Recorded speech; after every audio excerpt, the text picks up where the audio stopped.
Well, hello, welcome back to my channel. So glad to have you here. So you're here because you're interested in what a Renaissance man is, or perhaps would like to be considered a Renaissance man. And that's a good thing. When men are referred to as Renaissance men in books or in movies, it's always meant as a compliment. A few times in my life, I've been referred to as a Renaissance man.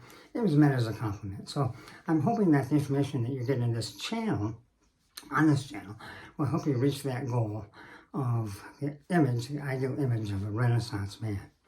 I hate to mention this every time, but throat cancer has left my voice very difficult to understand. I understand that, don't feel bad, it's just life. But if you would use your closed caption feature, edit the text in closed caption to make sure it says what it should say, and hopefully between watching and listening to me and reading the closed caption, you'll get 100% of the message. So please do that. Okay, image. So, is being a Renaissance man all about the image? Well, no, of course not. But some of it is. And we've talked about being well-dressed. A Renaissance man is well-dressed. And you hopefully have picked up a book by John Malloy called Dress for Success. And that information I've given you in one of my videos will help you dress more appropriately for your situation. That's important for a Renaissance man. Also, you're hopefully well-groomed. We had a bit cringy, but necessary video on that. We talked about, terrible things like nose hairs and other things that a man really needs to be conscious of. And if you want to be a Renaissance man, you need to be well-groomed. You smell better, you look better. Also, you'll be well-mannered, another part of being a Renaissance man. And so those are all things, how you dress, how you look, how you behave. Those are all things that are superficial in the sense that other people can see them. Well, but unfortunately, you're eventually going to have to open your mouth. All right, you're going to be in a situation where if your looks aren't going to get you by, you're going to have to say something.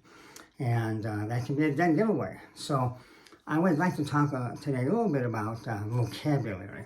So your vocabulary needs to be good, and it needs to be appropriate for the situation.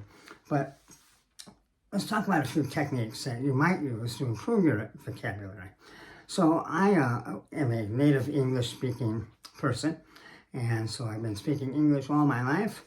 And when I run across a word that I read or hear, a word that I don't understand, it really pisses me off. How am I, a person who's been speaking all of my life in English, don't know a word in English? How is that possible? So I get a little angry about that.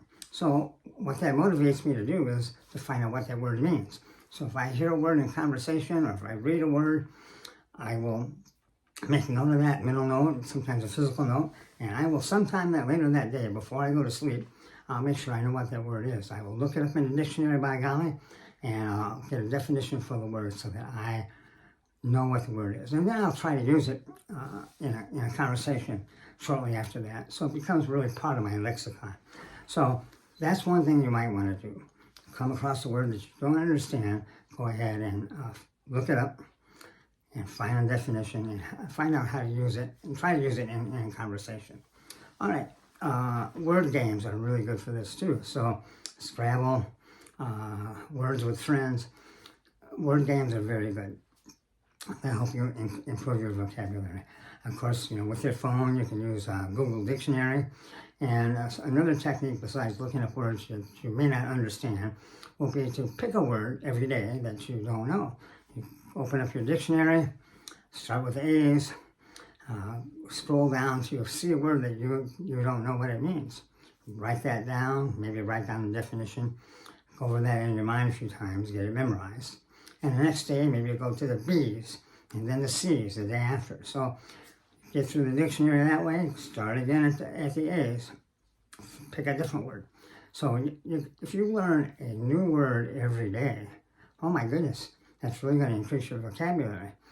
So I would recommend that as well. Another good way to improve your vocabulary.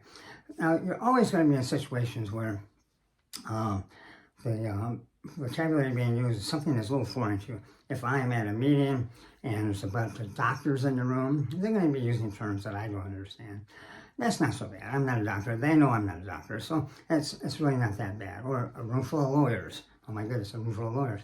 So if that happens, same thing. They'll be using words that you don't understand, and to me it seems like it's not such a big deal because again, you are not a lawyer, so you wouldn't be expected to understand those things. But in your normal everyday life, as you're going through life, you want to be able to use the appropriate word, use the word appropriately, and that will reflect on how people look at you. So again, Renaissance man is well-read, well-educated.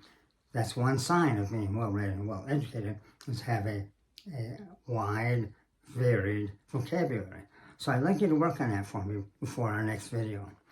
Well, thank you so much for tuning in, and hopefully I'll see you on our next video. Please hit like. I've had some really great comments. I appreciate it very much. All right. Goodbye, everybody. God bless.